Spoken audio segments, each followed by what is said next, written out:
Espíritus viajeros, os damos la bienvenida y os invitamos a uniros a esta caravana espiritual.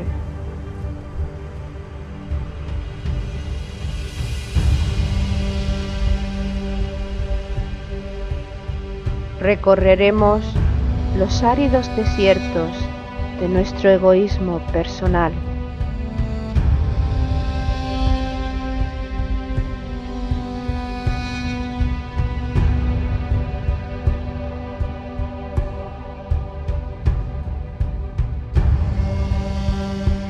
Navegaremos sobre las aguas de los mares y océanos creados por nuestras emociones.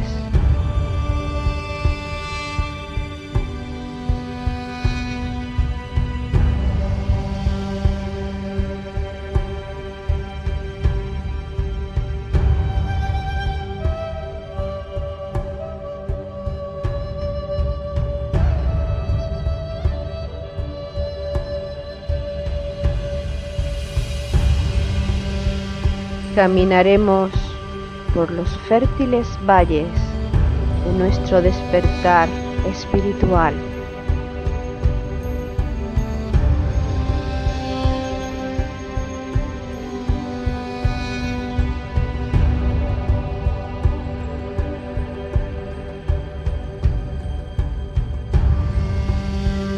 Iniciaremos el ascenso a la montaña sagrada, la morada de nuestro espíritu.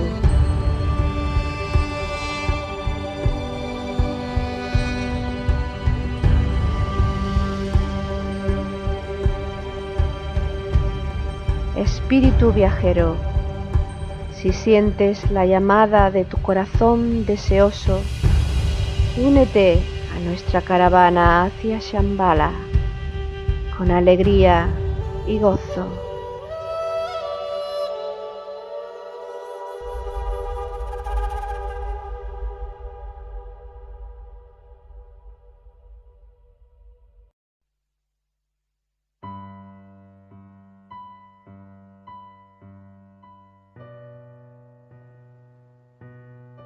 Nuestra jerarquía vive y crece por la ley ardiente.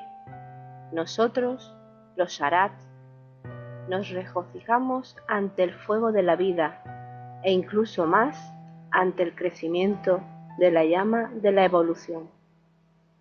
Los futuros Arhat, mientras completan sus cuentas en el planeta, son colaboradores de nosotros, los Arhat.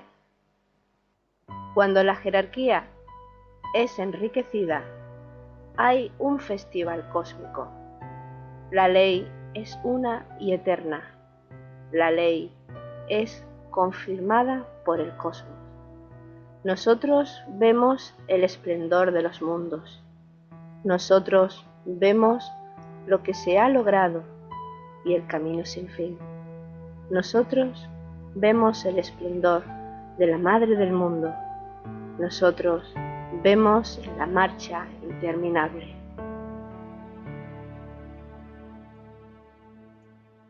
La jerarquía. Ley cósmica. Ley de evolución ardiente alimentada por el fuego del espíritu. Ley por la que Dios, en su amor infinito, hace posible que los seres humanos evolucionen hacia las cotas altas de purificación. Mientras se produce este proceso, colaboramos con aquellos seres que ya lo han conseguido, los Arhats, y hacemos posible con nuestro esfuerzo convertirnos en un futuro en seres como ellos, en nuevos Arhats. La ley de la jerarquía es la ley con la que la Madre del Mundo crea los mundos y tiene un carácter infinito. una creación sin fin.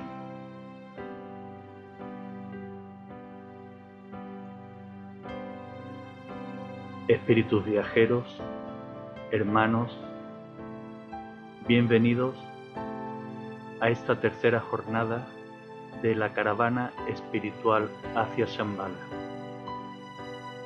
Jornada que hemos iniciado con un texto del libro Jerarquía, escrito por Elena Roeris. Texto que refleja muy bien el contenido del programa anterior y da pie al contenido que desarrollaremos en esta jornada.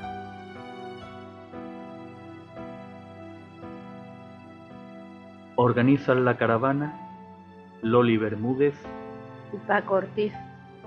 Serenan el espíritu con su música Juan Carlos García y Jesús Aragón.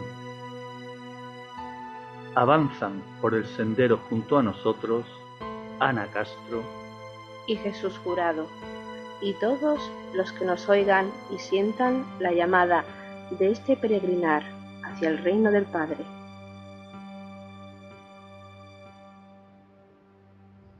Buenas tardes, Ana. Buenas tardes, Jesús. Buenas tardes. Buenas tardes. Iniciamos ya la tercera jornada sin perder un ápice de ilusión ni de entusiasmo. Por supuesto que no. Exacto. Al contrario, cada vez con más entusiasmo, no por nosotros mismos, que al fin y al cabo pues representa una alegría colaborar en este programa, sino por compartir con tantos seres que se pueden unir a nosotros a través de las ondas. La verdad es que es una oportunidad de oro poder hablar periódicamente, cada mes, sobre el tema de Shambhala, la jerarquía, el Agni Yoga, siguiendo las enseñanzas del matrimonio Roerich. Estas enseñanzas nos han permitido, en primer lugar, llegar a la conclusión de que solamente existe un único Dios. En segundo lugar, de que existe una organización jerárquica que es la encargada de realizar la labor creativa de llevar a cabo el plan arquetípico de Dios para la Tierra. Y en esta tercera jornada profundizaremos un poco en cómo se establece esta colaboración entre la jerarquía espiritual y los seres humanos. Esta colaboración, esta influencia que la jerarquía ejerce sobre la humanidad, se podría enfocar desde dos aspectos diferentes, uno directo y uno indirecto. El aspecto directo hace referencia a aquellos seres que desde la propia jerarquía son enviados a las distintas civilizaciones humanas con un claro objetivo: establecer códigos éticos, religiosos y morales. Y ello, evidentemente, tiene la finalidad de ir desarrollando los conceptos espirituales fundamentales en los seres humanos. El primero de estos conceptos es, lógicamente, la comprensión de que solamente existe un único Dios. Y a partir de aquí se va modelando el comportamiento espiritual de todos los seres humanos. Seres que fueron enviados por la jerarquía con este objetivo, podríamos hablar, por ejemplo, de Akenatón, que fue el gran faraón egipcio, que introdujo por primera vez en la humanidad el concepto de Dios único. Fue, digamos, el que sembró la gran semilla que poco a poco ha ido fructificando. Un faraón maldito para los sacerdotes, ¿verdad? Pues la verdad es que sí, porque él intentó reconvertir aquel politeísmo que había en el antiguo Egipto. Este faraón era concretamente Amenofis IV, y lo que hizo es cambiar el culto a un único dios, al dios Atón. Los demás eran Amón, eran seguidores de Amón, y él se intentó hacer un cambio en la línea solar y poner una manera clara, un avance de la jerarquía de la época, para que la humanidad entonces apostara por el culto solar.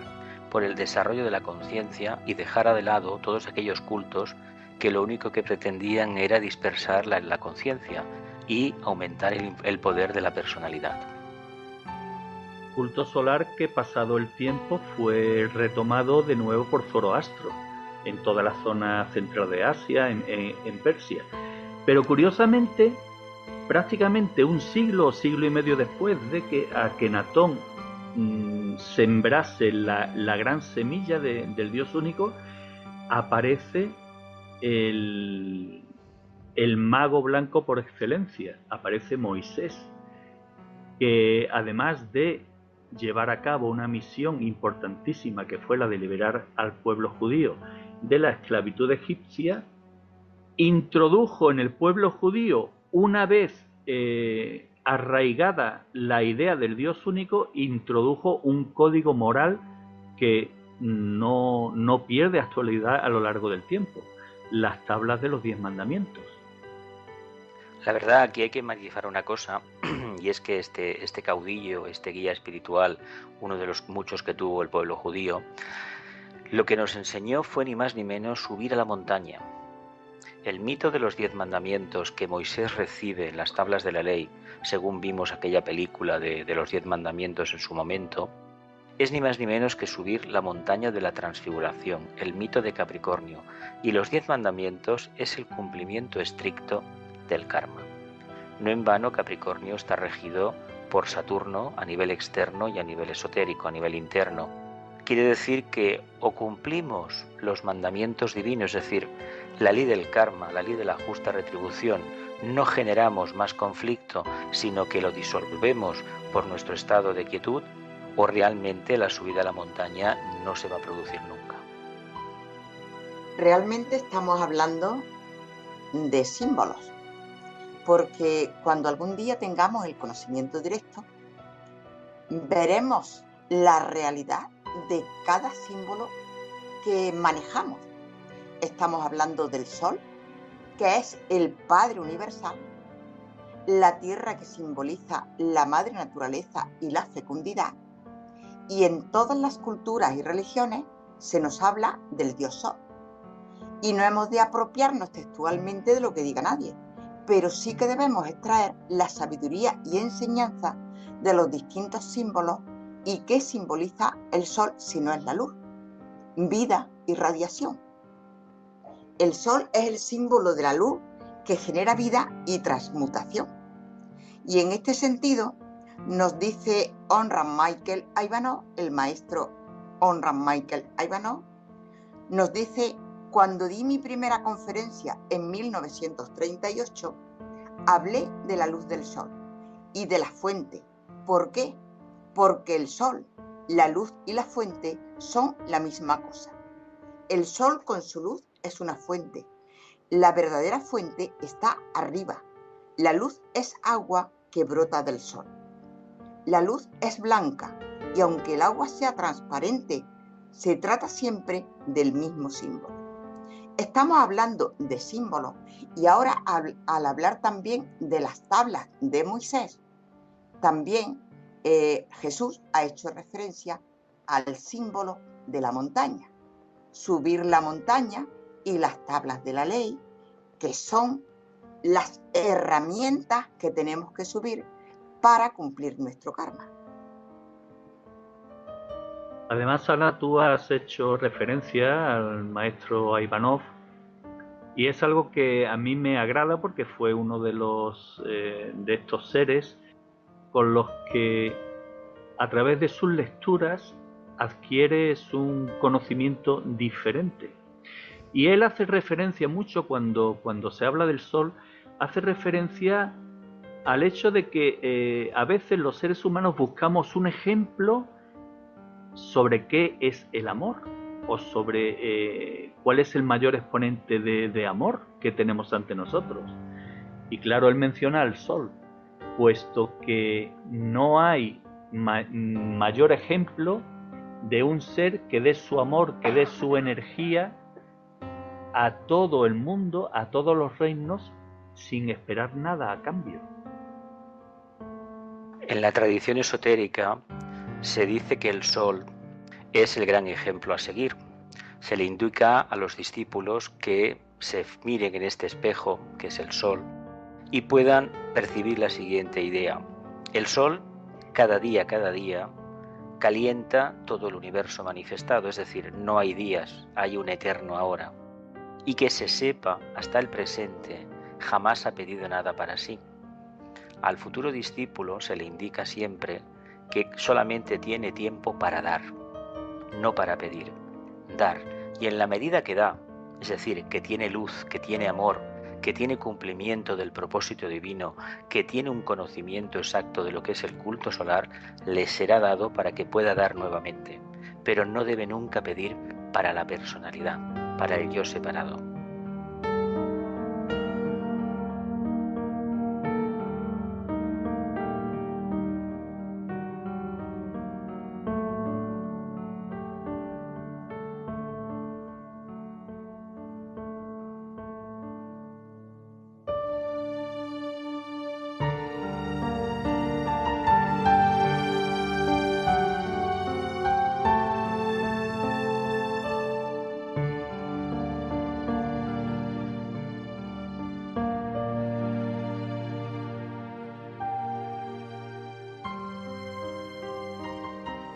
El amor, del que tanto han hablado y que finalmente el gran Maestro Jesús el Cristo, nos dijo que era el camino. Pero previamente a este camino, Buda nos habló de la iluminación, pero la iluminación como camino entre nuestros congéneres. Es decir, no podemos llevar una vía ascética, una vía de meditación constante aislados del mundo, no. Tenemos que poner en práctica la iluminación entre nuestros congéneres. Yo creo que aquí siempre esto, cuando hablamos de Buda, estamos hablando de espiritualidad. Es en las religiones donde más se han dado los retiros, los aislamientos, el separarse del mundo.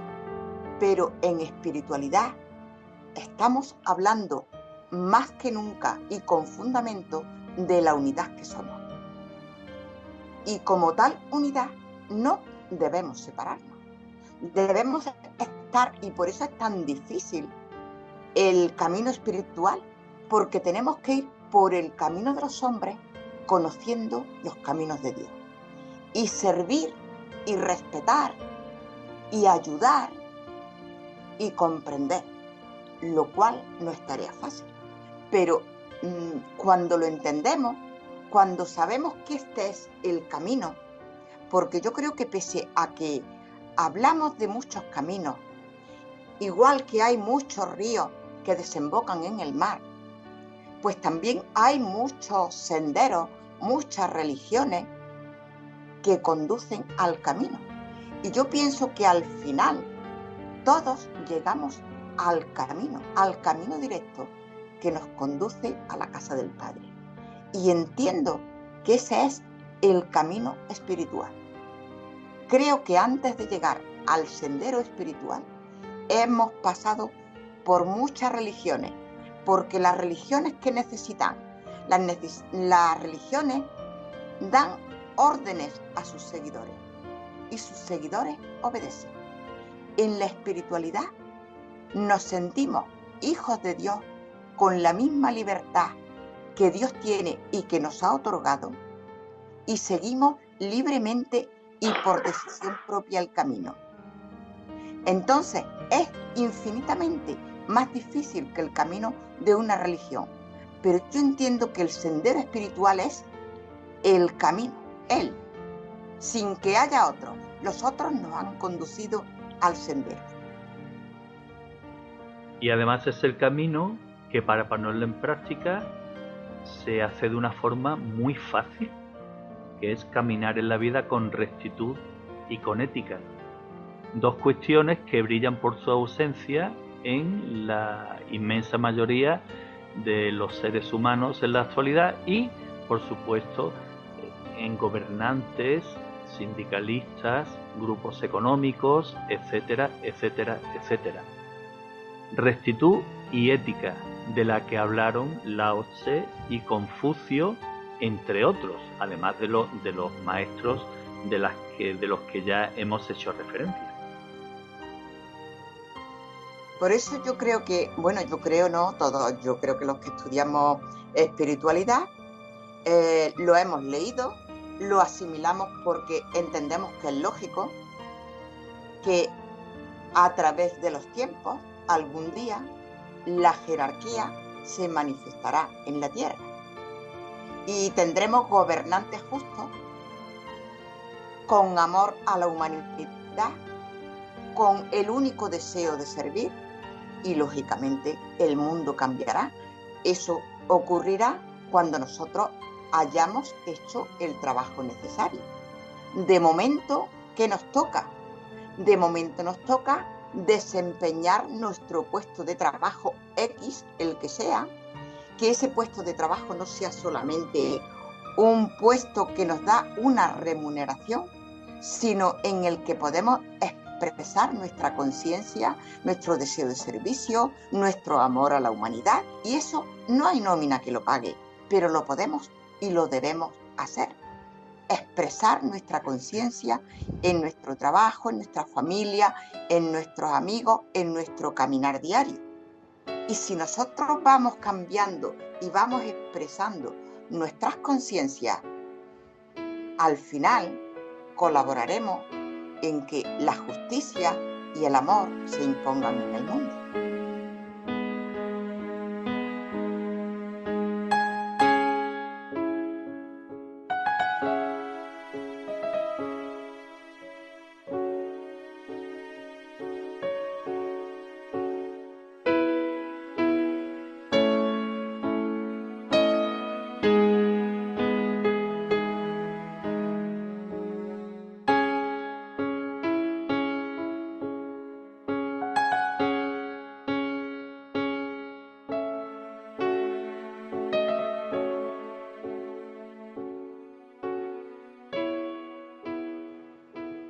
Esta expresión de la conciencia de la que habla Sana representa una actitud en la que los seres humanos que así lo expresan y así lo manifiestan, demuestran con su acción que son receptivos a la colaboración indirecta que la jerarquía realiza con los seres humanos. ¿Y cómo lo hace? Pues mediante el envío de corrientes energéticas y de pensamientos. Todos tenemos múltiples pensamientos y a veces cuando son pensamientos negativos, pues nos planteamos la cuestión de dónde me vienen a mí estos pensamientos. Evidentemente no son nuestros, sino que son inducidos. Pero es que los pensamientos positivos, sobre todo los grandes ideales relacionados con el bienestar común, provienen del corazón del Padre, provienen de Shambhala, provienen de la jerarquía. Es curioso porque en el sendero hay una ley oculta que es la ley de invocación, que no es exactamente lo mismo que pedir y tampoco no es lo mismo que implorar y no es lo mismo tampoco que el rezo habitual que hemos conocido en la era de Piscis. La invocación es un método científico de intentar acercarse a una verdad arquetípica a través de la investigación, a través del silencio, de la reflexión, del estudio, de la meditación y de mantener todo el día una actitud contemplativa. Cuando esto se manifiesta en el tiempo y es perdurable, la respuesta inmediata es esto que acababas de afirmar, es decir, un envío por parte de los grandes seres, de los maestros de la jerarquía de Shambhala, de una corriente energética que lo que hace es galvanizar aquellas conciencias que han estado participando activamente en ese proceso natural de invocación. La respuesta la hemos tenido y en los últimos años las crisis que hemos vivenciado, especialmente en el siglo XX, han sido todas a consecuencia de la invocación de una parte de la familia humana. Cuando el ser humano busca la luz, la jerarquía responde. Lo único que sucede es que no percibimos la luz en el conflicto y deberíamos entender que detrás y dentro de los conflictos hay un amor y una luz increíble.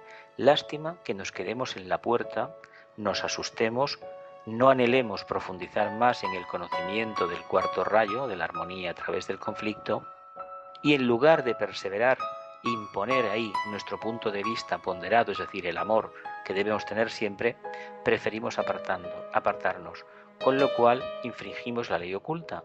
Por eso se dice que en momentos de crisis, todos aquellos seres humanos orientados a la luz han de mantener una confianza absoluta en el Creador.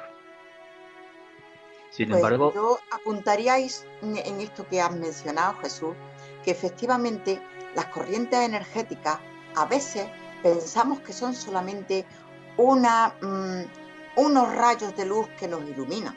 Y efectivamente son eso exactamente. Pero también son esos conflictos que tenemos que afrontar. Y sin embargo huimos de ellos como si fueran algo negativo. Y es aprender a vivir en el conflicto con serenidad y aplicando las leyes divinas, la ley de evolución, la comprensión, el amor, el bien común, etc.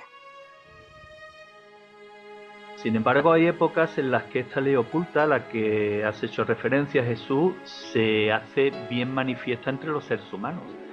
Son estas épocas en las que se produce una interacción directa entre los enviados de la jerarquía y los seres humanos que son receptivos a estos envíos de corrientes energéticas y de pensamiento.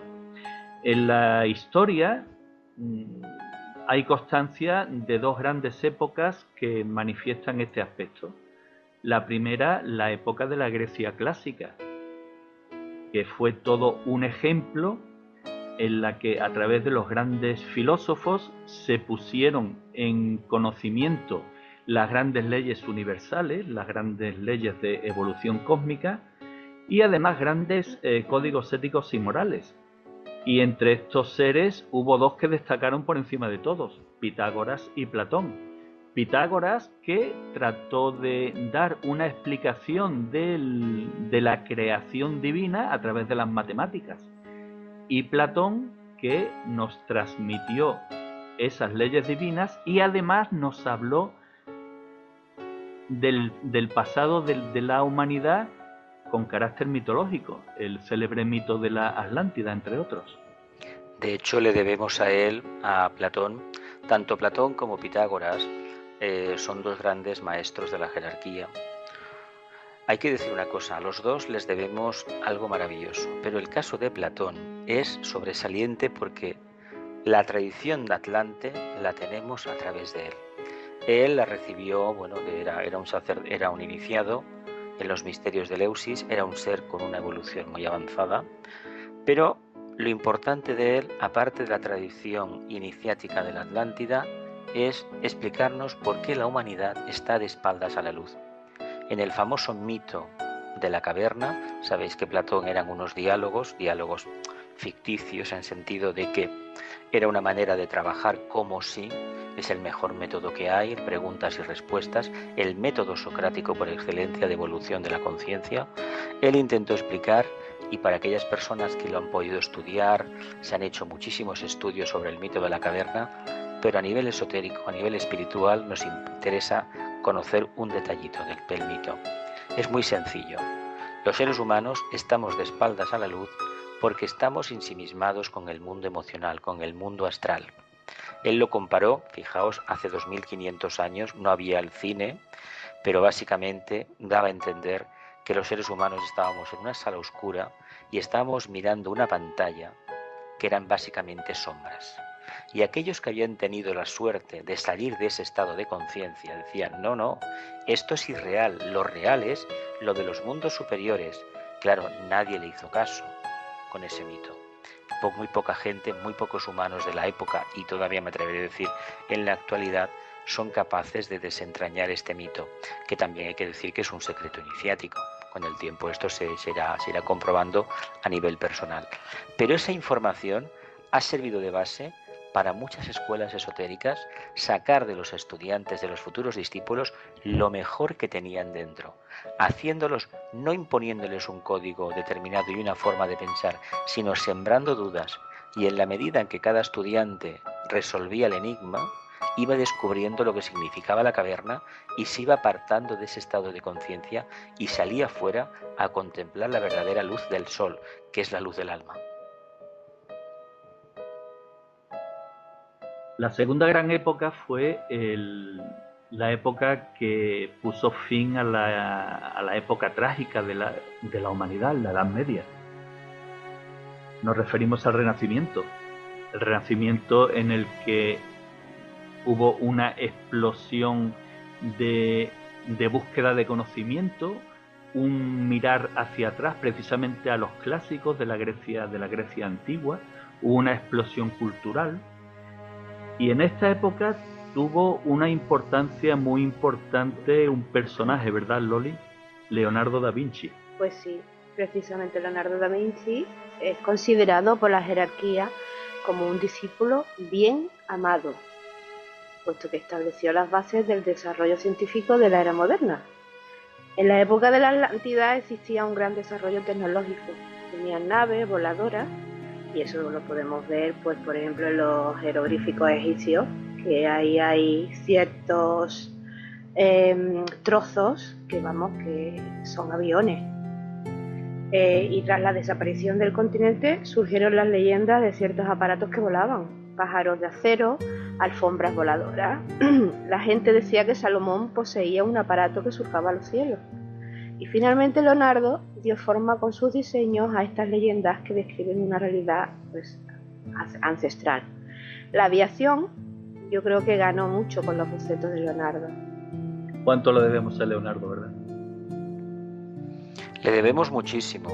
Pensad que la famosa ala delta estuvo allí guardado el dibujo, el diseño, y nadie pues le sacaba rendimiento. Y un ingeniero de la NASA en los años 70 acabó de buscarle la funcionalidad al diseño y sacó la famosa ala delta, que permite que mucha gente se pueda subir a una montaña y lanzarse a volar, y está volando, está planeando prácticamente, con un diseño de hace siglos, que probablemente como sabéis, está inspirado en el famoso mito de Ícaro, aquel que construyó unas alas de cera y quería llegar al sol volando. Es un mito que está relacionado con la mente superior, la mente arquetípica. Pero sí es cierto que el Renacimiento supuso una eclosión por parte de la jerarquía de Shambhala de una belleza indescriptible para decir a la humanidad de entonces, probablemente muchos de nosotros encarnados en ese momento, que sí que había una salida. Y la salida estaba en el cumplimiento estricto del deber. En aquel momento era la belleza, que en el fondo es ni más ni menos cumplir la voluntad de Dios de manera armónica y bella. Pero fíjate que esas corrientes energéticas, quien de verdad las aprovecha, son los altos iniciados, que son los que pueden recibirlas. Porque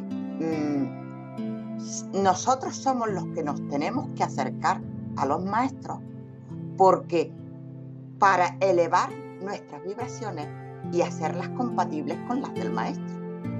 Y esas importantes corrientes energéticas solamente las puede recibir quien está preparado para ello.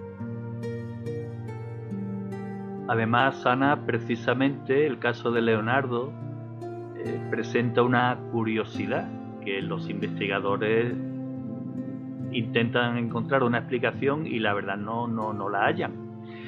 Y es la circunstancia de que su explosión creadora se produjo a partir de una estancia oculta que él tuvo en el interior de una cueva.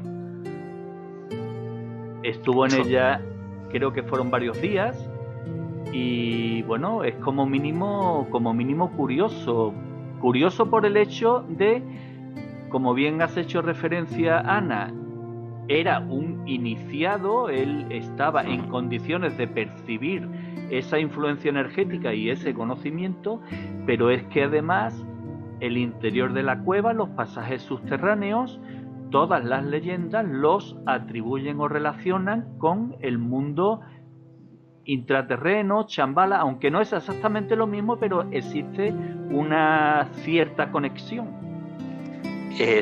Básicamente es una iniciación. Sabéis que el mito de la cueva, el mito de la caverna, sirve para hablar del despertar de la conciencia crística cuando uno sale fuera, sale de la cueva, y sirve para recibir una iniciación. En este caso, la estancia de unos días en la caverna indica determinada iniciación. Una iniciación muy elevada, pero es una iniciación que se entiende perfectamente porque él ha sido de los pocos ejemplares de la humanidad, ejemplares de conciencia de la humanidad, que ha conocido la ciencia, ha conocido la tecnología y ha conocido la filosofía, las matemáticas y la medicina. Hay estudios, el estudio del Vitruvio, el famoso pentagrama, la estrella de 5 puntas, este dibujito que está en un trozo de papel en el Museo del Louvre, representa el arquetipo de la perfección humana. Es un hombre, es un cuerpo masculino, pero hay que entender que lo que representa ese dibujo no es el dibujo de un ser humano más de un hombre físico, sino de una conciencia humana en evolución.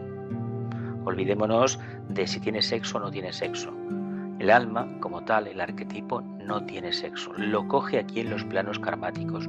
En los planos internos no hay tal funcionalidad.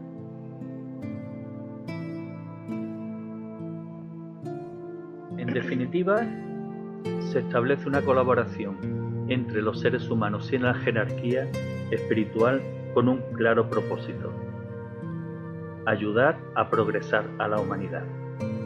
Este aspecto queda reflejado en el texto escrito por Elena Roeris en el libro Jerarquía. Producir el avance de la evolución, conceder la verdad y el conocimiento revelado y conectar a la humanidad con las corrientes de la evolución, son estos los estímulos que inspiran cualquier movimiento de un Arhat.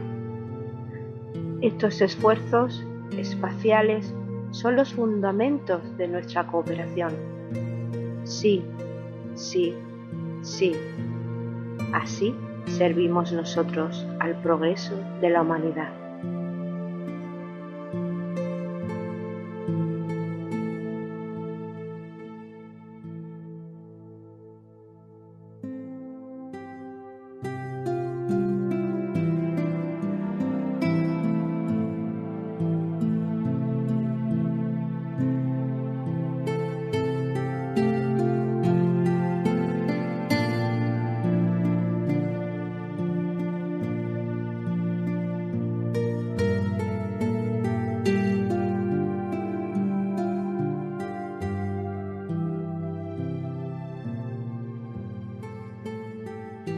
Progreso de la humanidad que solo puede manifestarse con una finalidad u objetivo: conseguir el bien común.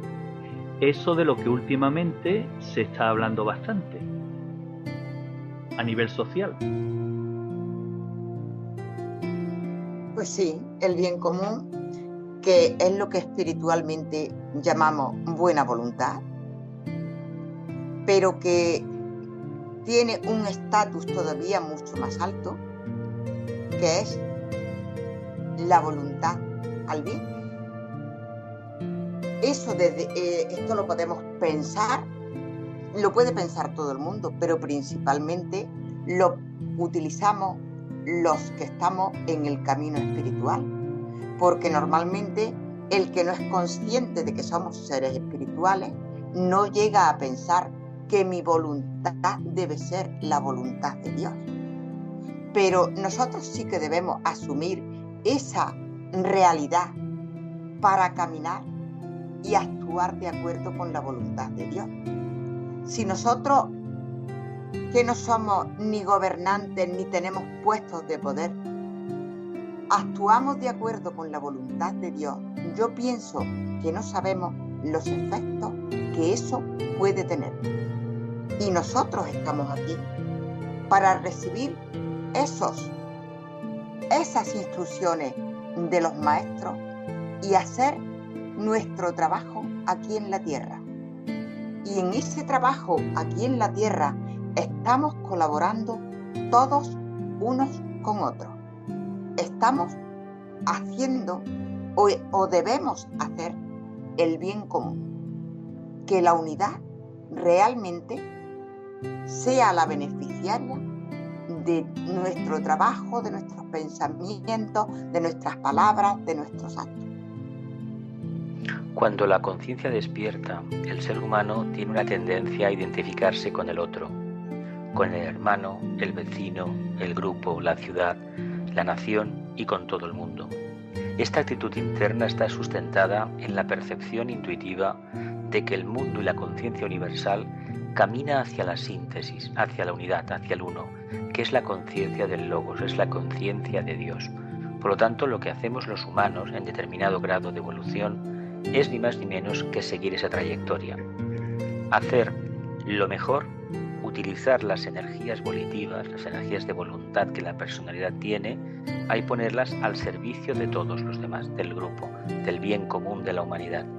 Este planteamiento nos lleva a ser conscientes en un determinado momento de nuestra propia evolución de que formamos parte de un todo, y en el momento en que se percibe esa síntesis de conciencia, esa unificación de tu conciencia con la conciencia del grupo y con la conciencia de la divinidad, según el grado de evolución, se produce una eclosión de luz, amor y de voluntad al bien en la Tierra que es indescriptible. Hemos tenido varias y se espera que en este siglo XXI o el siglo XXII tengamos otra.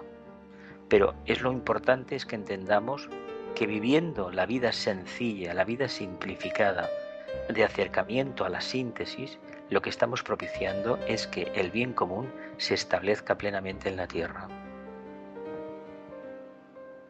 Este bien común del que hablamos, evidentemente no está en los esquemas mentales de muchos seres humanos, porque para hablar de bien común debemos de haber efectuado previamente a lo largo de miles de vidas un proceso de búsqueda espiritual. Búsqueda espiritual que pasa por diversas etapas. La primera de ellas sería, lógicamente, el hacernos las grandes preguntas. La segunda, intentar encontrar respuestas. Tercera, caminar por el camino de la devoción y la fe de la mano de las religiones, hasta que vamos tomando conciencia de que este camino debemos de dejarlo, pero no porque sea un camino negativo, es un camino necesario, pero tenemos que dejarlo en el sentido de que tenemos que tender hacia la globalización, hacia la unidad, hacia la religión del espíritu. Y cuando esto se produce es cuando aparecen seres humanos que incluso no tienen conciencia de haber tenido una búsqueda espiritual o haber desarrollado una búsqueda espiritual, pero sí son portavoces de grandes proyectos encaminados hacia el bien común. La búsqueda espiritual es algo de lo que muchas veces se habla, pero realmente no tenemos claro qué significa. Para aclarar este concepto, creemos conveniente escuchar lo que Elena Roeris escribe en un aforismo del libro La llamada. Ya sabéis que ni la bondad ni el intelecto por sí solos pueden conducir a nosotros. Se necesita espiritualidad. Esta cualidad adviene en el momento en que el espíritu está listo. Nada puede acelerar la afirmación del sendero. Es suficiente seguir el sendero de la realización espiritual. El resto vendrá por sí solo. Prometo el crecimiento de la conciencia. Adviene gradualmente, inadvertido, como el crecimiento de la hierba. El instructor valora cada búsqueda pura del conocimiento superior. El espíritu de la razón confiere conocimiento a los buscadores de la verdad. Aprended a aproximaros a nuestras alturas, puros de corazón.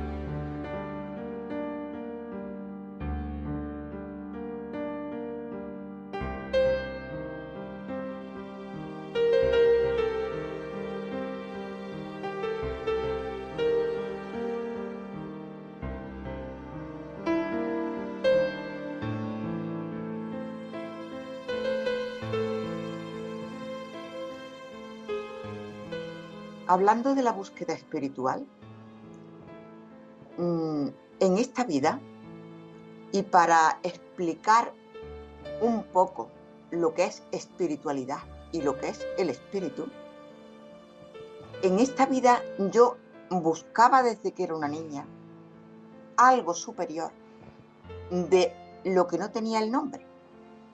Simplemente me decía, tiene que haber algo más. Y efectivamente, cuando lo descubrí, encontré que ese algo más es la espiritualidad. ¿Y qué es la espiritualidad?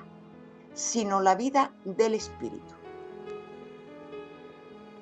Se nos dice que todo es espíritu y todo es energía. Cuando hablamos de espíritu, estamos hablando de energía y viceversa. Nuestra fuente, nuestro origen es el espíritu, lo más grande. Cuando encontramos el espíritu, nuestra esencia, yo creo que hemos encontrado la vida y eso hay que desarrollarlo. La clave de la búsqueda espiritual, a mi modo de entender, quedaría reflejada en este final, este parágrafo que hemos leído. Aprended a aproximaros a nuestras alturas puros de corazón. Hay que tener en cuenta que aquí se está hablando de dos cuestiones.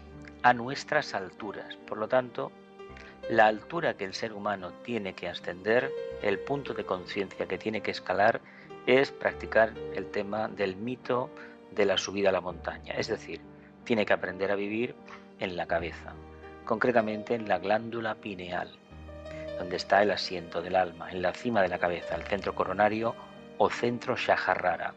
Habitualmente tenemos la conciencia los humanos en el plexo solar, otros la tendrán en el sacro y algunos puede que la tengan en el básico.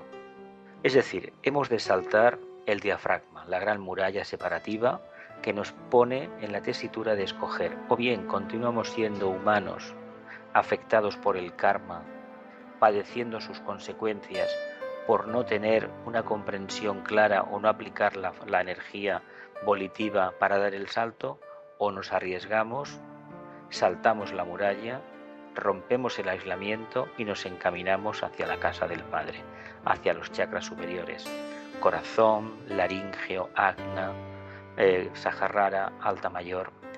Si vivimos en la cabeza, poco a poco vamos a entender que el cumplimiento estricto de la ley demanda precisamente tener un corazón amoroso, pero un corazón que solamente tiene ojos para el mundo superior. Eso es la pureza de corazón. No tiene ojos para nada para lo que está debajo del diafragma, el mundo de las formas.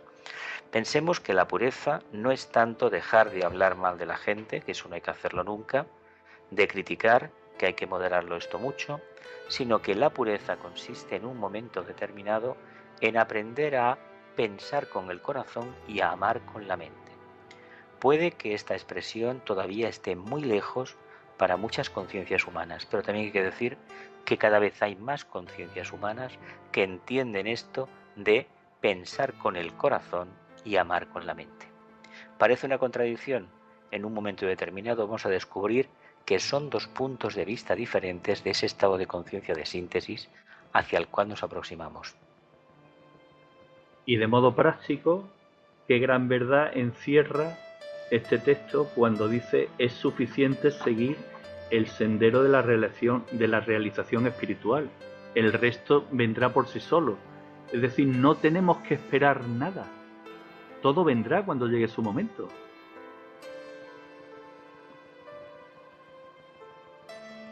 Y para finalizar... Nunca hay que esperar nada, porque precisamente la pureza de corazón indica que uno tiene la conciencia, valga la redundancia, completamente absorbida en lo más elevado. Por lo tanto, no espera ninguna recompensa. Lo que venga, bien será. Lo que no venga, bien será. Cuando se adquiere ese equilibrio, que según se indica en todos los textos, es difícil de asumir, pero cuando se empieza a percibir, se hace lo posible y lo imposible para mantenerse firme. Yo diría que cuando estamos plenamente convencidos de que Dios, el Creador, el Padre, es justo y lo único que nos da es amor, llegamos a aceptar cualquier circunstancia, porque cualquier circunstancia viene de Dios. Es lo justo y necesario que tenemos que vivir y desarrollar para llegar a esa cima, a las alturas que algún día alcanzaremos. Y como seres humanos, en un proceso infinito de búsqueda espiritual, que era un consuelo leer que el instructor valora cada búsqueda pura del conocimiento superior. El instructor, Cristo, que se alegra de cada búsqueda sincera, con corazón puro, hacia Shambhala.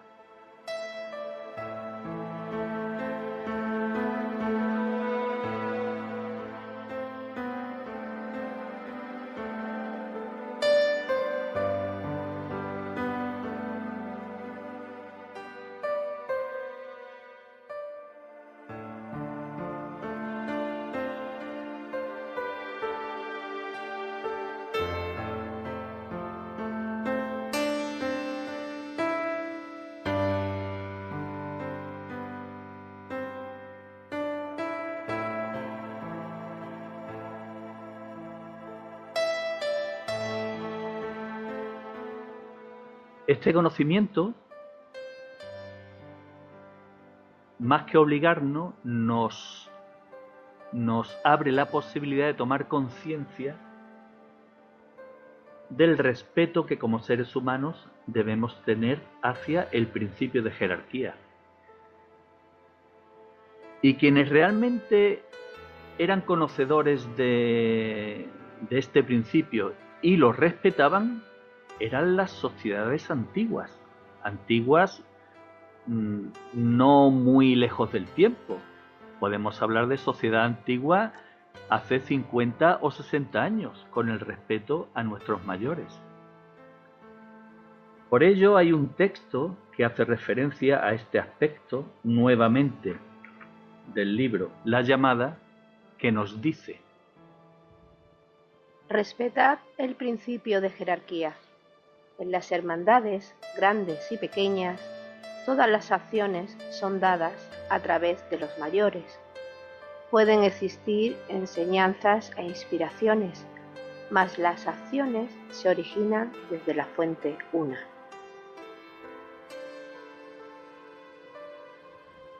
Hasta hace no muchos años, el respeto a la sabiduría de nuestros abuelos era sagrado, ¿no creéis? Sí que lo era. Era una sociedad basada en estos postulados de la era de Piscis, que hay un culto al padre, al gurú, al dios de turno, a lo superior. Pero esto hay que tener en cuenta que estamos en un proceso de cambio de eras y Acuario está acabando con todos estos mitos, pero en el fondo va a descubrir, ya lo está descubriendo, que había una gran sabiduría en los mayores, una sabiduría práctica. Y esa sabiduría práctica hoy en día se ha sustituido pues por los medios de comunicación, la televisión, internet últimamente. ¿Y qué sucede?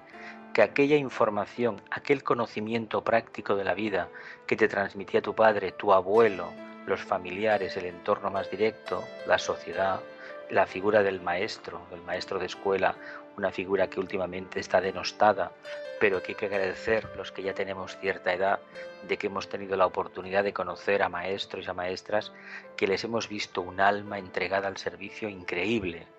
Ellos a lo mejor no sabían lo que era el alma, no tenían idea de lo que era el servicio, pero sí que uno recuerda con mucho cariño a algunos maestros, no a todos, evidentemente, que nos han transmitido esas ganas de conocer, de interpretar lo que sucede alrededor nuestro, esas ganas de investigar, de buscar, de esforzarnos.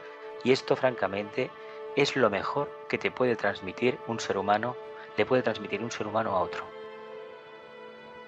En el sentido de ese reconocimiento de la jerarquía, y de nuestros antecesores, yo diría que efectivamente el paso de una era a otra va cambiando el sentido, y va cambiando el sentido evolutivamente, porque actualmente dentro de la espiritualidad el reconocimiento a la jerarquía es un reconocimiento inteligente, no porque sea la jerarquía, sino porque sabemos que la conforman altos iniciados, altos maestros que han vivido y se han ganado ese estatus.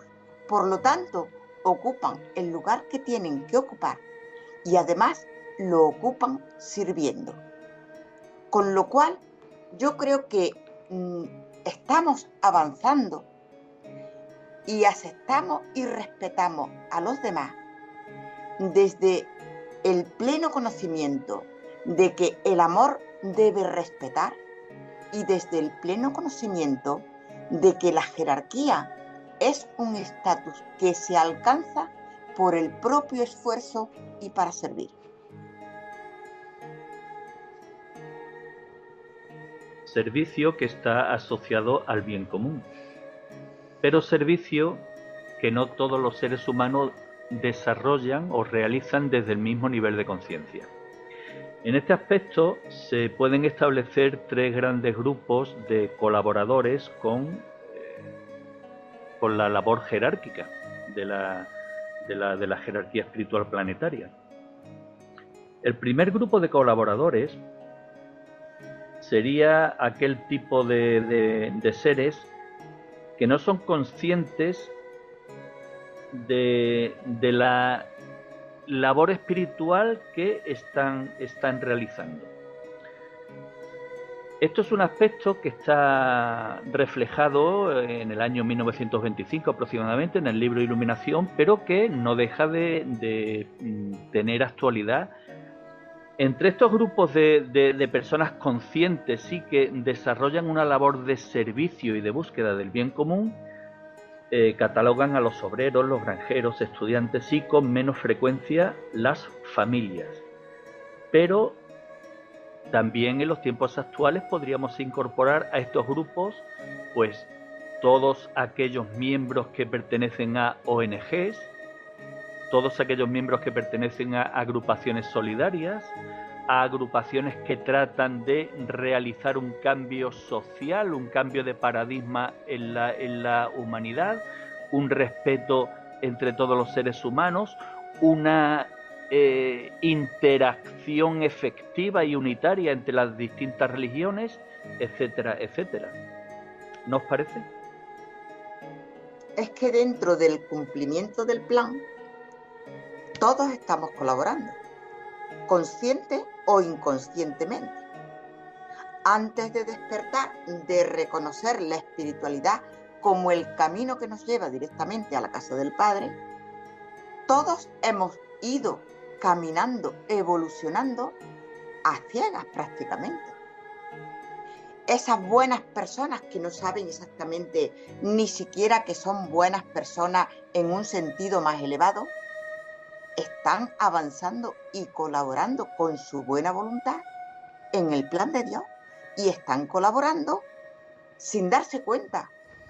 Es ya cuando encontramos la espiritualidad, cuando nos damos cuenta de que no somos simplemente seres que estamos aquí para vivir, comer, trabajar, dormir y morir, sino que esos son estados en los distintos planos que forman parte de un todo y de una evolución en la que estamos colaborando.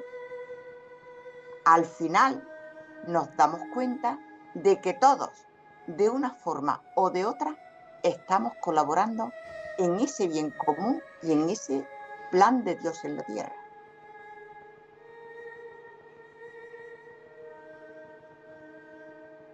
Habría un segundo grupo que hace referencia a aquellas personas que sí que conocen el plan en la tierra, pero no tienen conciencia y no realizan una acción definida ni tienen conciencia de unas fechas en las que se producen grandes acontecimientos, grandes cismas sociales, etcétera, etcétera.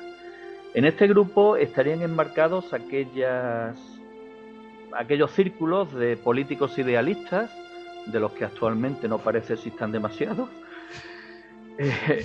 organizaciones que realizan una labor oculta, sociedades eruditas que realizan una labor oculta, incluso grupos sacerdotales que dentro de las propias estructuras religiosas a las que pertenecen realizan una labor oculta.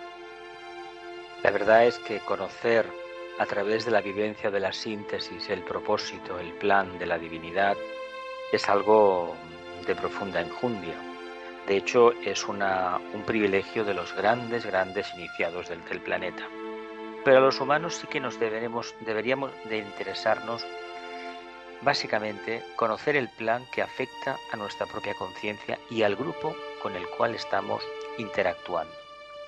Si fuéramos conscientes, por ejemplo, de cuál es el plan que hay establecido para nuestro país, España, Cataluña, Andalucía, para el continente europeo, americano, África, Asia, Oceanía, si tuviéramos esa capacidad de respuesta que es la conciencia, la capacidad de responder a esos inputs que entran, realmente estaríamos demostrando que hemos pasado ya por una etapa que consistía básicamente en mirarnos a nosotros mismos reflejados en algo en que era una banalidad, en que la época aquella en que solamente teníamos oídos, ojos, tacto, inteligencia para cultivar el no yo, lo que no es el verdadero yo superior.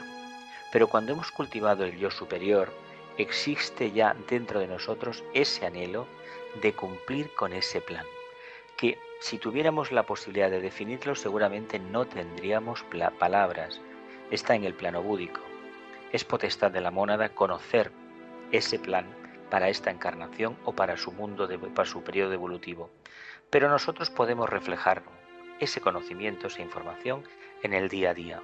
Se dice que si el estudiante, el discípulo, está atento en el móvil que hay detrás de todas sus acciones, conoce perfectamente el propósito, por lo tanto, entiende mucho mejor el plan que hay prefijado para su vida, que él, como alma, antes de encarnar, ya delineó.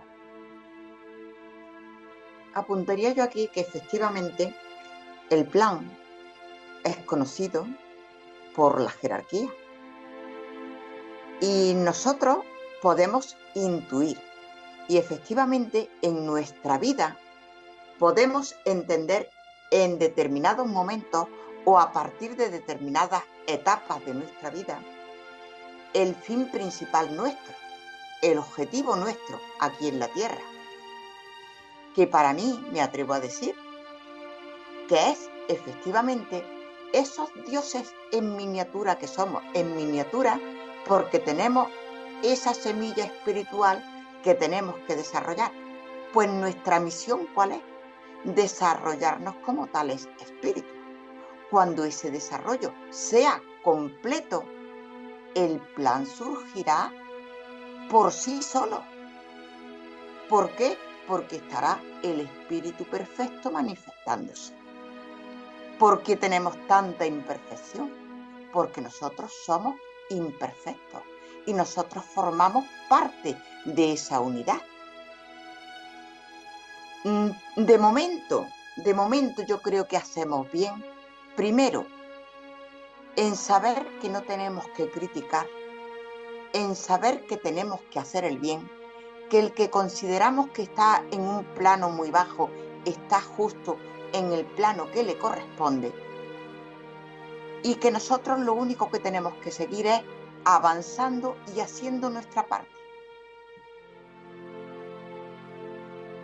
Podríamos aplicar en nuestras vidas diarias esa gran enseñanza que el Maestro Jesús nos transmitió. Por sus actos los conoceréis. Conozcamos nuestros propios actos y los actos de los demás. Adquiriremos la capacidad de ver dónde nos encontramos respecto a nuestra búsqueda espiritual y dónde están los demás. Pues sí, esa digamos, calificación, porque no encuentro ahora mismo otra palabra, pues yo creo que es buena y necesaria. Y es buena y necesaria porque nosotros es bueno que sepamos en qué lugar, en qué nivel de conciencia nos encontramos. Y efectivamente nuestros actos lo determinan. Pero nosotros también no solamente conocemos nuestros actos, sino que conocemos nuestros pensamientos, de los cuales se derivan las palabras y los actos. Luego podemos saber realmente dónde estamos, porque a lo mejor por nuestros actos aparentemente somos una cosa, pero nuestros pensamientos pasan por situaciones de crítica, de egoísmo, de envidia, etcétera, que a lo mejor somos capaces de controlar y que no se manifieste. Pero por eso digo, nosotros individualmente sí que podemos catalogar dónde estamos nosotros realmente. Y también por esos actos aparentemente también podemos ver dónde está nuestro hermano en el camino. Pero ahí yo voy a hacer referencia también a la segunda regla del camino, que dice: conocerás a tu hermano en sus villanías, pero que eso no debe servirnos ni para criticar, ni para dar marcha atrás, sino para, con respeto, seguir avanzando en el camino.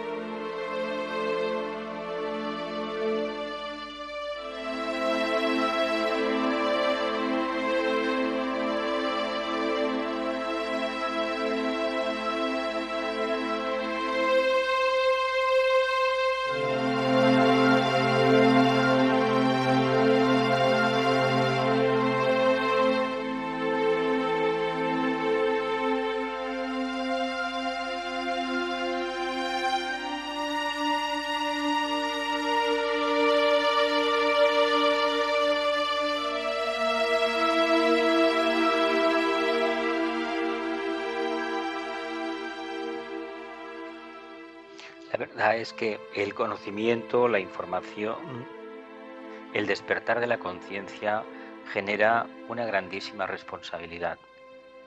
Si aprendemos a comprobar, a percibir cuál es nuestro karma, cuál es la deuda que tenemos o el trabajo que tenemos que realizar en esta encarnación, cabe la posibilidad, que no es remota, que es real, de que también conozcamos el propósito de las vidas de los demás y también, ¿por qué no?, todas sus limitaciones. Pero bien, como bien ha dicho Ana, tener esta responsabilidad, este privilegio que no está al alcance de todo el mundo, conocer las debilidades de los demás, implica una responsabilidad que está basada en el amor al grupo.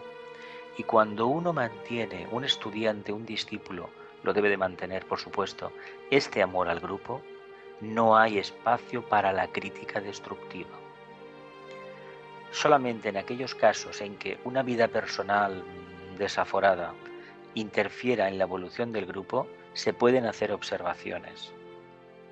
Se hace una observación genérica y la persona en cuestión se dará por aludida. Si no corrige su comportamiento, pues se le puede decir de una manera más directa. Y si no, hay que hablar directamente con él, con esta persona. Hay que entender que los grupos están formados por multitud de conciencias, pero si uno no es su momento para formar parte de un grupo acuariano, no os preocupéis, que ya llegará la oportunidad, pero el resto del grupo tiene la obligación de continuar. La búsqueda espiritual es un proceso continuo en el que avanzamos en la ampliación de la conciencia, modificamos nuestro concepto de devoción y fe, perfeccionamos nuestra personalidad, nuestro carácter, purificamos nuestra personalidad, nuestro carácter, adquirimos y ponemos en práctica el respeto del principio jerárquico, desarrollamos una actividad de servicio hacia nuestros semejantes, y todo ello nos hará merecedores de ser llamados. Y es aquí donde se produce el gran engaño, porque muchos son los llamados y pocos los elegidos. Y además, quien es llamado no dice que ha sido llamado. Gran verdad. Evidentemente, la expansión de conciencia lleva aparejada un voto de silencio. Antes se ha dicho, por sus obras los conoceréis. O también, como en las cartas de Pablo se reflejaba, fijaos cómo se aman los cristianos. En todas las religiones del mundo hay aforismos parecidos. Cuando uno está en el camino de la búsqueda interior, a pesar de sus grandes ideales, hay un comportamiento práctico por parte de una minoría. Y este comportamiento práctico lo que hace es intentar manifestar ese ideal en el grado de conciencia que se tiene del mismo. Y a medida que se va avanzando en conciencia, en capacidad de respuesta, ese cumplimiento de ese arquetipo cada vez es mayor. Por lo tanto, el mejor ejemplo que podemos dar siempre es nuestra actitud personal y nuestro compromiso. Que se vea que estamos al pie del cañón, como se dice popularmente, en cada momento. No esperar que los demás den el primer paso, lo damos nosotros. Los demás ya despertarán. Nosotros no olvidemos que hemos despertado viendo el ejemplo de algunos compañeros en esta encarnación o en las anteriores, como en un trabajo grupal siempre eran los primeros que daban el paso adelante. No por ponerse medallas, porque esto es muy fácil criticar lo que los demás hacen. Lo importante es que hagamos aquello que nuestra conciencia nos dicta. Si uno quiere ayudar, quiere colaborar activamente, lo debe de hacer, si no se va a cristalizar. Lo que no puede ser es criticar al que trabaja y luego decir despectivamente que tiene mucho orgullo, que tiene mucho ego, porque uno se ve incapaz de colaborar como lo hacen los demás. Efectivamente, es que a veces nos olvidamos que los maestros nos abren sus puertas y sus portales, pero nosotros tenemos que estar preparados para ver y oír, y así aprovechar esa ayuda que ellos nos ofrecen.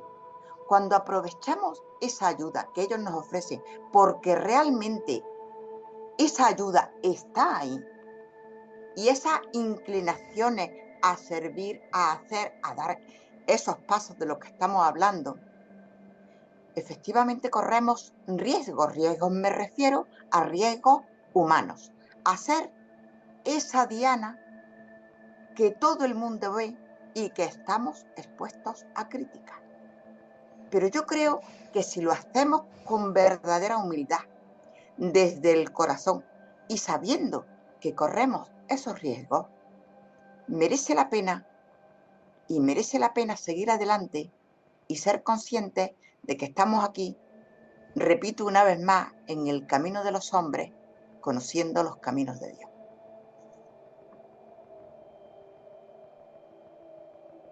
Está llegando el momento de encontrar un lugar de descanso para poner fin a esta tercera jornada.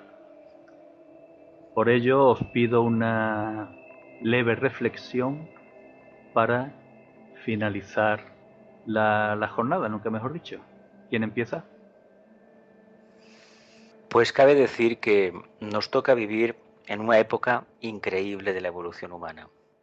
Básicamente porque somos conscientes cada vez más de cuál es nuestro propósito. Tenemos a la jerarquía delante de nosotros. Tenemos la puerta de entrada, el corazón, el templo de la razón pura, del amor. Hemos de empezar a pensar en términos claros, abstractos, concretos, con el corazón. Y esto lo hacemos no para beneficio personal, sino para beneficio de la gran familia con la cual estamos evolucionando, la humanidad. Continúo. Y yo tengo la gran alegría y la gran satisfacción de ver y palpar diariamente que los avances están aquí, que la tecnología nos acompaña, que nos estamos uniendo a miles de hermanos nuestros de distintos países, de distintos colores, de distintas razas, de distintas creencias. Y que eso es algo que se nos está ofreciendo, que con tantas dificultades que estamos viviendo, también tenemos muchísimas oportunidades y que las tenemos que aprovechar. Loli. Pues la verdad, después de escuchar a Jesús y a Ana, para mí ha sido todo un lujo compartir momentos en esta tercera jornada de Camino hacia Shambhala, con estos hermanos, Jesús y Ana. Gracias por compartir tanta sabiduría con nosotros. Es un lujo teneros aquí, ¿eh? Es un lujo y un honor para mí estar con vosotros. Exactamente, yo creo que compartir es un lujo. Respecto a la búsqueda espiritual, solo añadir que no es importante la forma, no es importante el medio, no es importante el tiempo que le dediquemos, lo importante es el objetivo final de nuestra búsqueda. Si nos centramos en lo superior, si nos centramos en nuestro corazón, en aplicar todas las leyes espirituales que grandes maestros nos han enseñado, que se sintetizan en una sola, pon el amor en práctica entre tus hermanos, es suficiente. Lo demás ya vendrá por sí solo.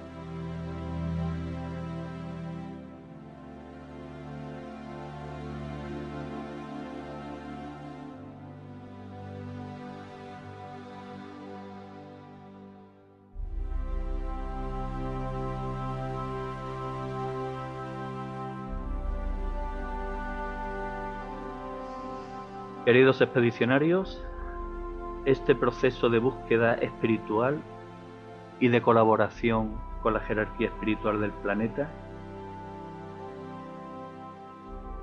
queda resumido en el texto del libro Iluminación, escrito por Elena Roerich.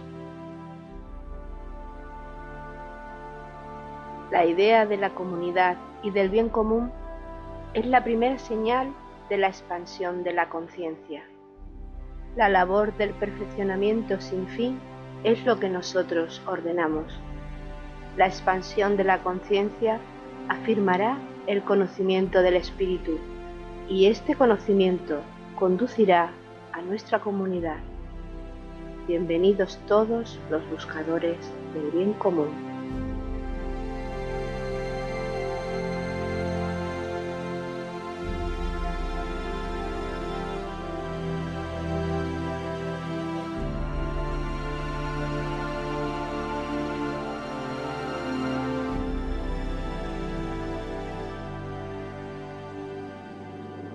Queridos expedicionarios, queridos hermanos, nuestra evolución espiritual debe enfocar nuestros pensamientos hacia el infinito. Debe alejar nuestras intenciones de nuestro planeta Tierra y dirigirlas hacia el infinito, hacia ese punto que manifiesta amor cada vez que lo vemos y cuando está oculto. Debemos dirigir nuestra atención y nuestro amor hacia ese gran ser que nos da vida a todos los seres que habitamos este planeta. Por ello,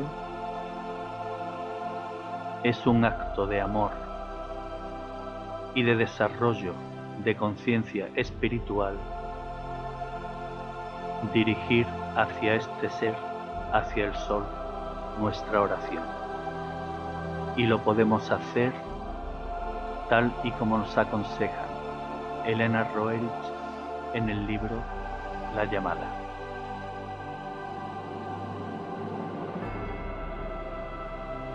Diré mi oración y la diré frente al sol. Si mis ojos no pueden resistir la luz del universo, los cerraré. y henchido con las chispas de su radiación, diré: